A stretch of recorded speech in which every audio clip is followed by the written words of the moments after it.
Dernier moment dans le camping-car en famille. Tout le monde est là et puis on est impatient, il fait beau, le temps s'annonce super bien. Là, j'ai hâte d'y être et voilà, ça va être le début de l'aventure dans quelques heures.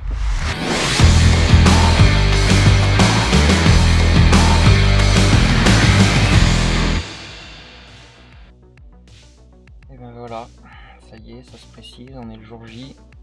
Il reste 3h05 avant le départ. La première étape va être longue.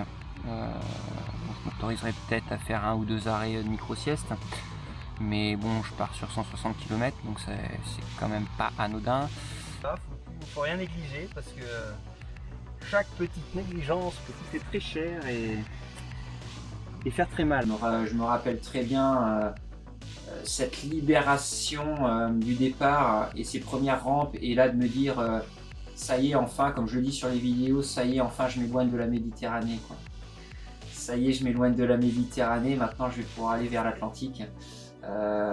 Et ça, c'est une grande libération quand on a passé plusieurs mois à préparer une aventure comme celle-là, qu'on l'a préparée physiquement, qu'on l'a préparée mentalement, logistiquement aussi, parce que ça a été assez énorme au niveau du parcours et tout analysé.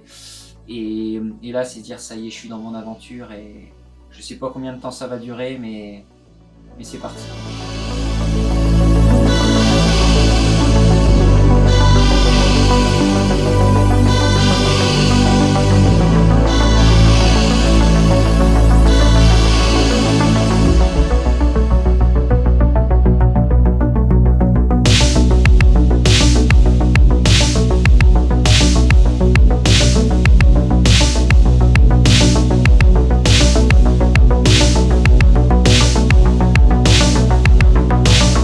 Voilà, c'est parti.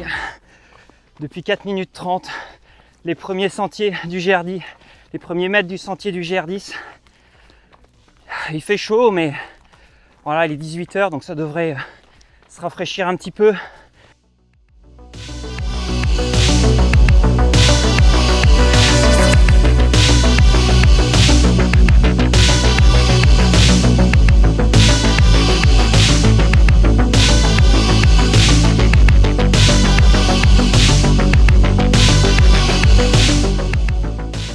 J'y suis, maintenant je vais accumuler des jours et des nuits en dormant très peu, à avancer, progresser. Mon seul objectif, c'est de progresser coûte que coûte, en dormant le minimum de temps possible. C'est-à-dire que mon cerveau, mon mental était focalisé là-dessus, sur cette notion d'avancer et sur et sortir de cette notion de temps. Ma seule contrainte, c'était d'avancer, quoi. D'avancer, je savais que j'avais la logistique pour ça, on le voit sur les images d'ailleurs. Le pic du Sailfort, le premier sommet que je vais rencontrer.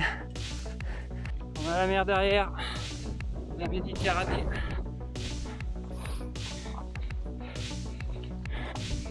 Donc ça y est, on s'en éloigne.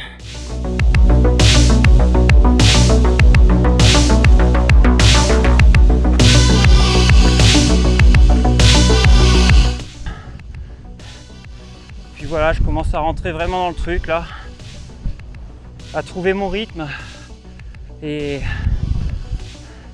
c'est cool et ça va être superbe. Quand on voit déjà ce qu'on vit maintenant, ça ne peut être que magnifique.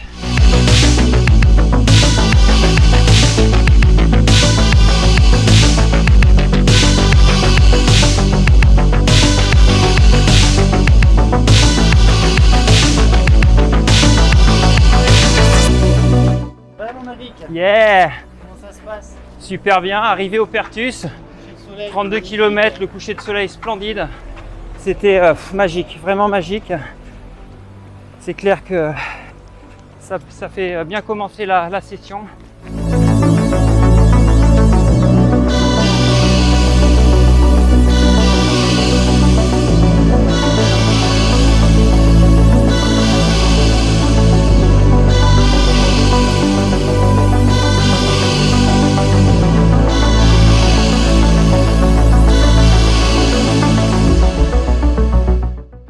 m'embarque dans cette première nuit. Donc vraiment première immersion, c'est la seule nuit en plus que j'envisageais et que j'ai fait intégralement sans dormir. Une nuit un peu particulière puisque juste après quitter ce premier ravitaillement au Percus, j'ai pas eu de pacer d'accompagnant sur cette nuit dans l'intégralité, puisque je savais que j'étais parti dans mon aventure. C'était un petit peu pour moi, mon aventure, mon aventure à la Mycorn, même si on est très loin de ce qu'il peut faire, mais c'est autre chose et c'est mon grand plaisir et ma grande satisfaction.